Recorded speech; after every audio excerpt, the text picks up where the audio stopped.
Ryan Day's national championship hangover? Non-existent. Today we break down how the Buckeyes coach is inspiring his team to new heights.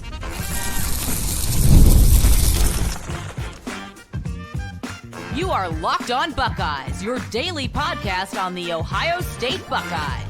Part of the Locked On Podcast Network, your team every day. Welcome in, Buckeye fans, to your Feel Good Friday edition of Locked On Buckeyes, which is your daily Ohio State podcast. Part of the Locked On Podcast Network, your team every day. I'm your host, Jay Stevens, veteran sports talk host, delivering passionate coverage about your Buckeyes.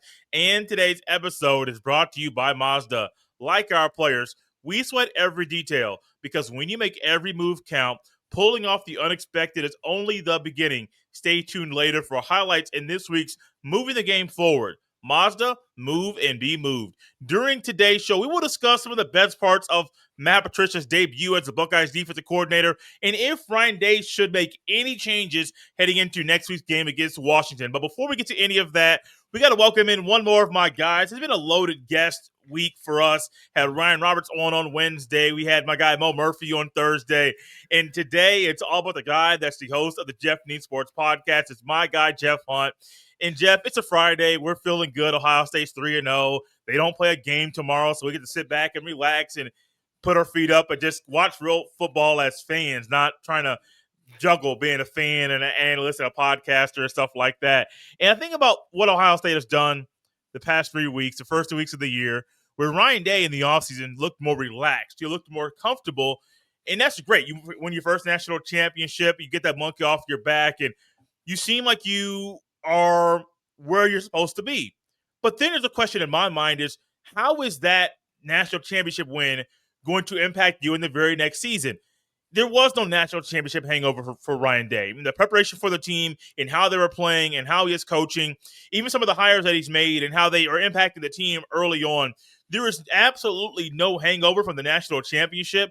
And Ryan Day, to me, early on has been inspiring for the players to see, because if he is not having a natty hangover, they shouldn't have one either.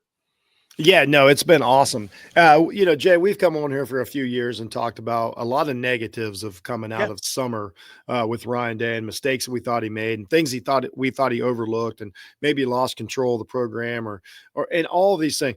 This year was the complete opposite. Coming out of the summer, not only are you national championship winner, but you also are playing then, I know things have changed a little, but then perceive the absolute number one team in the country with what we thought was probably going to be maybe a top NFL quarterback. So all summer, not only do you have that, but you have like, man, this might only last one game. Like the honeymoon, I may not even get a honeymoon. Like, you know what I mean? Like I may have to ship off the next day. You know what I mean? I got married and had to ship off, but no, it didn't happen. And things he did, whatever happened with the Jim Knowles thing, I think is a real personal thing. But Jim Knowles leaving, but then bringing in somebody that you clearly trust, you clearly appreciate their work, you clearly have a great relationship with. Really, great get. Bringing in Patricia, like a great get. You didn't bring in as many pieces as you had to last year in the portal or whatever. But that's good. It's a different season. But then you're coming back in the season and you've got JJ, you've got Downs. So, but the blend he's had of like, hey, there is nothing harder in college football than having a brand new, especially young starting quarterback to start a season. I don't care how talented they're supposed to be. I don't care what their stars are. That is one of the hardest things to do. And you had to do it against one of the best defenses in the entire country, but yet handled it, relaxed, had his team ready. His veterans, Igbinosa and Downs and those guys really look like true leaders out there and captains. But then also the young guys look like they're not startled. They look like they were prepared. And that's what we've said for a few years, Jay. It's like, how many times have we sat here and said, Day, what did you watch all summer that you missed all this? This was the opposite of that. This was a team that the most important thing knew who they were to start the season. And that is very good, but you still have to know that. And you still have to have the faith and, the coaching staff, there feels like a great synergy around it. Obviously getting that monkey off his back was giant. A year ago, Jeff sitting here saying, fire Ryan Day as soon as he loses the first game, blah, blah, blah. but he fought through all the Jeffs in the world. The team looked comfortable, confident, and ready, as ready as we've seen a Buckeye team on week 1 in a long time. And I can't say enough about how his team hit the ground running, coming off the greatest national championship run and all the pats on the backs and, of the spoils and the money. They're legends around here now, Jay. Like, I live in Ohio, like every other commercial, is a Buckeye or formal Buckeye. All the Buckeyes come back for the game, and still to not let it to focus that they had in game 1, and then, the next 2 games are what they are, but I couldn't be more impressed with a coach coming off of for not letting down like that easily could have happened. Jeffy did something in that Texas game that is something that you and I have been pushing for him to do early in the year, was to get his players to play with a level of nastiness that is needed to play football. And Ryan Dad, forget if it was I think it was a Texas game, talked about there being paint chips flying off of the helmets. And I love it. Like, I'm here for that kind of stuff. That's the kind of physicality that you need in football. But there was a time, if you remove post Oregon loss last year, and especially remove the CFP push last year to win the national championship, there was a time when Jeff and I were on the show talking about, why is Ohio State not playing nasty? Why aren't they the more physical team? Why aren't they the fastest team? And Jeff and I have been doing this off and on this show for a very long time, and we see things eye to eye. But Jeff, that nastiness, the physicality, and it's not just something on defense, bro. This O-line and these blocking tight ends are moving people. The double team between center and left guard is a thing of beauty, and you got to get physical. If you got 2 guys trying to move one, I don't care if the guy's 380. You got to work. Or if he's a little bit lighter, at 300, it doesn't matter. You got to work. And these guys are putting in work in practice, and it's showing up every time they're on the field. Yeah. And the young guys are ready too. The next guys up are ready, and they're playing at full speed. There's no letdown, when the freshmen come in. And what I like, and another thing that it's almost, I swear, okay, you're welcome, Ryan Day. You listened to Jay and I for 3 years, and because he does the things, he brings the new guys in, but when he brings the new guys in, guess what? They don't take their foot off the gas. They let those guys play, and they let them run the offense, and they let them run the defense, and they let them be nasty. And and things like that. They let them really get in there and get beat around. And, Bo Jackson's a great example of, like, man, this kid's clearly excelling. Get him on the field. You know what I mean? I remember Jim Tressel back when the first time we all saw Maurice Claret run the ball. We're like, Jim, I don't know what you're thinking here, buddy, but that's your starter. Now, I don't know if Jackson is that much better than the other guys, but the fact that they're not burying him on the depth chart, to play the guys. We've said that too, Jay, with the transfer portal and NIL. Might as well play the guys. There's no reason you can't hoard them anymore. This isn't the days of, Alabama hoarding 3 running backs and 3 quarterbacks, or Ohio State hoarding 8 receivers. Like, play them or lose them. And that's fine for the kids too, but I love it. Mixing in the young guys, getting them ready for, when they're going to be needed, because they will be needed. It's hard. I can't believe that I'm giving an OSU coach this good of a grade to start the season, but like everything I said, and if nothing else, you get an A+ because the one thing you had to do was beat Texas, and you did. It doesn't matter what it looked like. Doesn't matter how you did it. What we all say all summer, you just got to beat them. That's it. Now, if you want to talk about the OU game, I got a lot of nitpicks and a lot of negativity. But hey, here's the thing: all I told you was to do is beat Texas. Now you just got to win. If you whatever you do to OU or whatever, that's something between you and your guys. But you did that. You can't say enough about. I circled. You got the 3 games this year that they had. To me, I said, I'll see. You got to win 2 of the 3. They've already won 1 of them. So that's a great start, and to not be overwhelmed, to be ready, and then you can tell how the fan base is reacting when you watch the shoe. Like it's he's captured the heart of Ohio State. I don't know how long this ride's going to last, but it's been a blast. It's definitely been a blast. And it'll be a blast to see Ohio State back in action a week from tomorrow. And between now and the game against Washington, I wonder if there are thoughts or things that Jeff would like Ryan Day to change before the team hits the field next week. We will dive into those after the break. This episode is brought to you by Mazda's Moving the Game Forward. For those who believe it's not just about playing the game, it's about redefining it.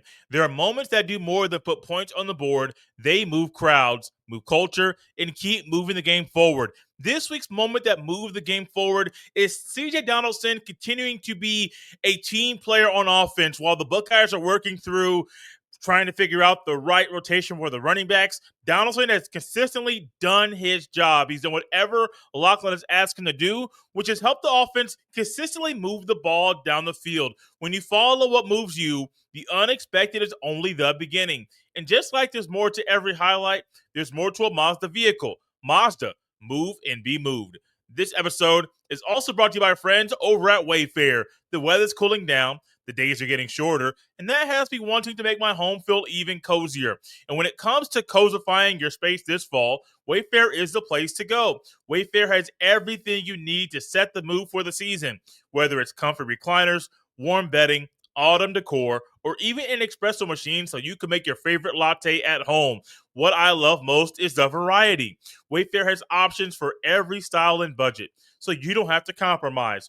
The delivery was fast, free, and hassle-free, which makes a huge difference when you're refreshing your home.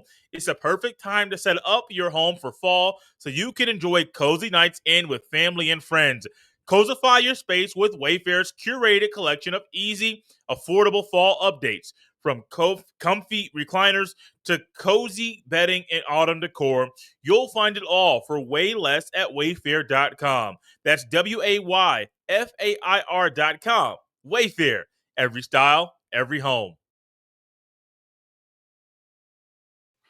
So, Jeff, you hit on something in the very last segment about the running backs and Bo Jackson and letting them play and letting guys play because you can't hoard them like you used to. And not just a running back position, but Ryan Day used the backup quarterback a little bit in more of a designed run set, which was successful when they used it. Bo Jackson, in the backup role that he's been in so far, he has been really good to watch run the rock. And I say really good, man. I'm not going to compare him to Trevion Henderson his freshman year or Maurice Clarett. We have a full sample size, a full season with those two guys. We only got 2 games against no power conference team with Bo Jackson, so I'm not trying to jump off the deep end yet. But that makes me wonder, Jeff, if there are any changes you think Ryan Day should make with the team heading into the game next week. I think the biggest thing is, and I know he sees this, and I know a lot of it's on Heartline, but you have to have the message out there. The one comment I keep hearing from everybody watching the game is like, it's fun to have Sane and these weapons out here, and we know what you can do against Ohio and Grambling State, but we're going to have to speed up the offense. We've seen this before, over the years with Day, and that's always been a huge flaw of like, we know if you have 5 seconds, somebody's going to catch a 70-yard touchdown. That's not a problem. But like, you got to speed up this game, a little dink and dunk, get guys moving, get the, I shouldn't say more tempo, but like, I really think that I keep saying this across the board with football. We need a little more West Coast offense to come back in because we keep talking about these quarterbacks getting beat up and thrown around. Well, most of it's because there's usually zero protection. It's just usually 5 to 6 linemen against everybody else. We're waiting too long for things to develop, and that's how you get yourself into third and forevers and punting situations and loose balls and quarterbacks rattled. Like, let's get this thing sped up. Let's use Donaldson's physicality, get some yards. Honestly, I know everybody hates to say it. You need a little trestle ball. You know what I mean?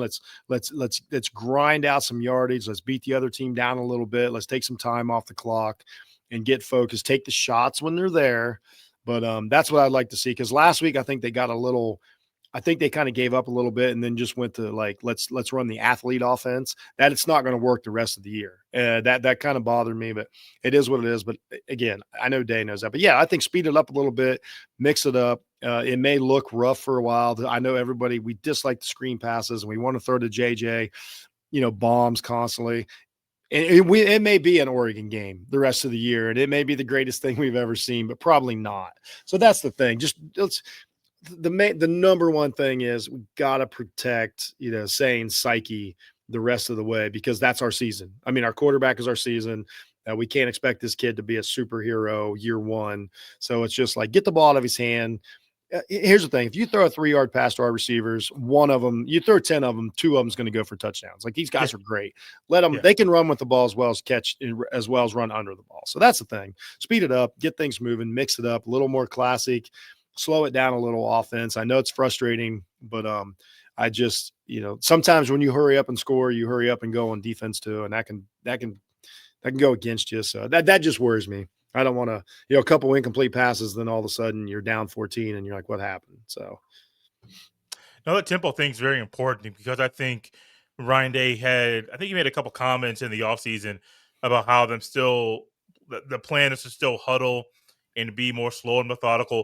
And I think with it working last year, and the only way it worked was because they won the national championship, Ryan Day thinks we had 2 losses, we won the national championship, we got a winning formula. Like, I think he understands that losses are going to happen. Like, nobody wants to lose. Like, Good Jeff, we point. don't want Ohio State to lose. That's a But I great think we point. both realize going undefeated is probably not going to happen. So it's probably not going to happen if you suffer 1 or 2 losses and you still win the national championship. In your eyes, as a coach, you have a winning formula, and you don't need to go away from that until it doesn't work. To me, saying it's going to work a whole lot better with tempo and with the up-tempo RPO sets than he is huddling all the time. Because I think the slower approach to the offense is why the offense looked so clunky last week, is why they were making unorthodox decisions and penalties were called because guys just going a little bit slower. And with the slower you move, that's a good feel right. Yeah, So last week wasn't it? No. But I think if they go up tempo, as a high school coach told me here locally, I've said it on the show a few times, Jeff, but there was a coach last year. I was covering a game.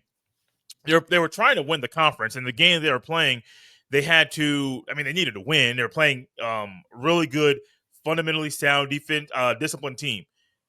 And in this game, the quarterback of the coach of the team I was covering, he threw an interception. And then on the next drive, he fumbled the ball, and I think they had to punt after the fumble. Comes to the sidelines, goes back onto the field, makes another mistake, and the coach says, forget it. We're going up tempo. In the next 4 drives, touchdown, touchdown, touchdown, touchdown, touchdown, 4 in a row. And he's like, I asked after the game, I was like, why did you decide to go tempo versus what was happening previously? He was like, it takes the thinking out of the game. Quarterback was a sophomore, second year on the team, similar to saying second year on the team, and it took the thinking out to where he is just going in. He's getting a call. The coach is simplifying everything for the quarterback, and it was like clockwork. Running the ball, throwing the ball. The other team couldn't stop him. Well, saying is extremely gifted, but sometimes for a young guy, going slow is not good. Yeah. You need to speed it up, pick up the pace, and let things go. And so I think for Ryan Day, Ryan Day's a phenomenal coach when the team's going up tempo. I think Hartline might be better as a play caller. Going up tempo, just make it happen. That's all we're saying. I think I want up tempo because it's what's best for the offense. And I hate I hate when coaches make decisions to where you're still winning, but you're winning while not using the best formula for the team. Yeah. I totally agree. That's what I mean. Almost like, really, we just need to go back, like even Urban Meyer, he would get it perfect once he got the ground game rolling. Like, I think of those years when he was just grinding it out, and then you get so tired of tackling, then all of a sudden, boop, over the middle. I'm talking like you say, I'm talking like 10 play drives, but it doesn't. And that's the thing about tempo, like you say, if you make your completions and you're getting yardage, you'll eat the clock off. You don't have to like watch the clock tick. No, you'll eat you can eat 5-6 minutes on a scoring drive and run 10 plays, and the defense despises that. You know what I mean? So again, keep yeah, I think that's it. You're right. I'd say the biggest change is don't do what you did last week. But again, I'm assuming that he knows that. There's not a lot of things I would change about how Day's handled the season so far. So, in a couple of weeks, I'll know a little more.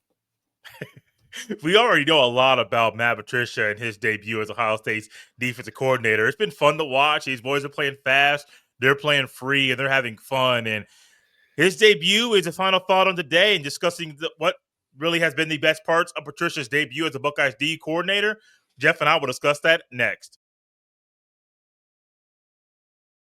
This episode is brought to you by Square. Your favorite neighborhood spots run on Square. There are certain businesses that truly make the neighborhood feel like home. Whether it's the local sports bar packed on game days, the coffee shop that knows your order by heart, or the corner deli that's been serving your community for decades, these are the places that bring people together. When neighborhood businesses thrive, the whole neighborhood thrives. There's a local barbecue spot in my neighborhood that comes alive every Sunday during football season. Everyone's in team colors. The energy is incredible, and it feels like the entire block is in there cheering together. It's the kind of place where you walk in and everyone knows your name. The staff are like family, and they've been serving this community for years. Spending money there doesn't just support the businesses, it supports the people behind it and the community around it. Those local spots are what make the neighborhood feel like home, and so many of them run on Square. Square is a proud partner of more than 4 million neighborhood businesses around the world. You can go to square.com/go/locked-on-college to learn more, but before you do, go support your favorite neighborhood spot. You'll be happy you did. Square, see you in the neighborhood. This episode is brought to you by DoorDash. It's almost the weekend. Time to look back and crown this week's MVP on Who Delivered, powered by DoorDash. Just like you can win every Saturday with DoorDash streaks, saving more every time you order. These players delivered when it mattered most. Let's break it down. For Ohio State, Jeremiah Smith continues to deliver in a big way. He had a monster game against Ohio. It was like he was just walking, and he had free space to roam wherever he was going on the field, and Ohio had no way to slow him down. When the pressure was on, Jeremiah Smith came through. No hesitation, no delay, and if you've been watching week after week, this performance wasn't a fluke. Jeremiah Smith is on a streak, and just like Jeremiah Smith delivered for Ohio State, DoorDash delivers your Saturdays with DoorDash streaks. You save every Saturday you order, stack it up all season, and you could save up to $250, including $100 in DoorDash credits. Order this Saturday. Keep the streak alive. Fuel your game day only with DoorDash. Terms apply. Promo period through November 18th. So, Jeff, Matt Patricia was a man when he got hired that had a lot of people push back on the hire, and they said, Ryan Day, why would you get a guy off the street? Why would you get a guy that was a failure in Detroit? Why would you get a guy that nobody wanted last year to coach? But maybe the year off for Patricia was exactly what he needed. And I don't know when he started to get healthier and he lost the weight, but let me tell you, man, he's looking pretty good right now. The defense is looking even better. I mean, my goodness. Hardline's been there for a while. Lachlan came in. You got a new coach on the offensive line. So, like, you get new coaches every now and then. I don't think Jim Knowles smiled as much as Patricia is right now. I don't think any of the assistant coaches in their first year, the first few games coaching at Ohio State, have smiled as much or as big as Patricia. This man is having fun. He reminds me of a kid on Christmas morning. You wake your parents up, you go to the bedroom, you get them out the bed, you go downstairs, you go to the Christmas tree, and you're like, look, it's Christmas. The next thing you know, you rip it up the wrapping paper, you having a good old time, and you smiling from ear to ear all day. That is Patricia. Every time he's talking about this team or he's around one of his players, he is so happy. And I think it's a big reason why this unit is going all out for him right now. Yeah, it's crazy. And it's the analogy I always make, it's about a chef. I mean, you take an out of work chef and you're like, man, things didn't go well. The last restaurant just didn't have what it took, it closed down or whatever. But hey, I got a job for you. All you got to do is come cook. Oh, by the way, I have the best ingredients in the entire world. You can you can make whatever you want. I mean, like how much easier is your coaching? Not, I shouldn't say easier. How much better is your coaching job when you don't have weaknesses? And I'm not saying obviously Ohio State's better at every position, but they've got solid players at every position. So you can do whatever you want. And then what's been so impressive is what I love about the defense and what I loved about the hire. And I've said it, I always say this, these players want to be coached. They want to do the most they've already got the athletic ability. They've already got the instincts. They've got all that. They want to be coached, and some of them want to have a shot to go to the NFL. Like Igmanosin, I think he's got a shot to make. I'll just say it, make a bunch of money in this defense. so you've got them playing for whatever reason, but they want to be coaching. When you look out there, what they're doing, the disguises and the stunts and all these things, they want to do that stuff. So, and what's important though, is we always said this about Knowles, for whatever he did, this isn't a him versus him thing, but I'm saying we said a lot in Knowles defenses, they always looked like they were overthinking. So however, and what, for whatever reason, however they were taught to reads, there was always a hesitation until the playoffs. And I think we all give Day a lot of credit for, dumbing things down and saying, just go attack everyone. Well, Patricia's got these guys doing disguises, NFL level disguises and stuff, but they're doing it fluidly. They're doing it quickly. I mean, Reese is playing like a senior out there, in what he's doing on the field. And he's built the defense. He's built the secondary so proper that now the defensive line, who is new and doesn't have near as many reps, nothing like last year, they're starting to play good. And he's allowing them to do what they do best rather than constantly sticking, square pegs into round holes, and everybody looks comfortable. But everybody looks like they know what they're doing, which is a huge credit to Patricia for obviously getting his team prepared and getting his message across this early in the season is amazing. What he's done, rather than typically early in the season, you're like, hey, you guys roll out there, play cover two, downs. We'll let you do some things. The athletes on the defensive line, go try to kill somebody, and then we'll figure it out by midseason. No, this guy's running, coverages in masking things and everything from day one. So impressive job coaching over the summer, which is what we preach constantly. And he looks fun, fits in, again, an out of the park hire, just like Chip Kelly was last year. This one might be better as of right now, as far as what he's, I know everybody thinks it's crazy to say Ohio State's defense needed to step up, but last year was based on talent and instinct, and this year is really based on scheme, which scheme translates. Scheme will travel to Washington. Scheme will travel to Michigan late in the year. Like, that's very important. And probably that team up north kind of showed them the path of, like, you build a solid defense, you've got a chance in every game. You're correct. You are absolutely correct. And Jeff, when I think about Patricia, and we went into the year, and Ryan Day made a comment about the Buckeyes will still be using Ohio State's defense, I think that he was correct with the base formation, the 4-2-5. Sure. I call them over base personnel because the guys that are going to be out there, you just don't know where they're going to be. You don't know if there's going to be 3 guys with the hand in the ground, or if it's going to be 2 guys, or is going to be 2 guys in the middle at the D tackle spot standing up. But overall, it's just the base personnel. But they're finding ways to get 3 down linemen with Hicks on the edge or Reese on the edge. And I know for a fact, because I know how Patricia works, there's so much they haven't shown us yet, which kind of makes things a little scary if I'm Washington, because DeMond Williams is a good quarterback. Jonah Coleman might be the best back in the conference, potentially the best back in the country. And they got some really good guys, but they can't be so sure they're going to know what Ohio State's defense is going to do, because it's similar to Texas. Texas went into that game, the players that Ohio State has, but you have no idea how Patricia is going to put them on the field and to allow them to just be set free to go off. Well, Washington has 3 games to watch, but Patricia has an off week in between the Ohio game and the Washington game. So if I'm Washington, you're thinking, well, he's going to do this stuff, but I don't know what else is in his bag.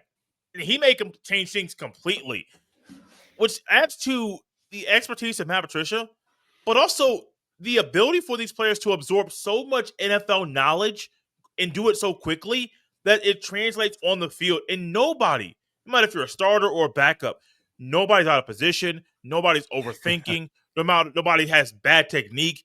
Everybody's on the same page. And Jeff, I didn't think that was going to happen this early in the year with a new DC in town. No, it's impressive. And can we talk about having, whatever we want to call it? I'll just go ahead and say it. Can we Ed Reed 2.0 in the defensive backfield? Like, if this isn't Ed Reed out there moving around and orchestrating the defense and basically calling plays out for the other team's offense, I mean, give credit where credit's due. Caleb Downs makes any defense not only better, like remarkably better because of his knowledge and what he does out there. Like my son's favorite thing to do every week is he'll go back and rewatch the game, but he only watch Caleb Downs, and it's his favorite thing to do. It's amazing what he does, amazing how he does it. I had somebody, what he is he's not only a guy that's one of the fastest, strongest, quickest on the field, most athletic guys on the field, but also his brain works just as fast. And that's the rare players that become, all timers.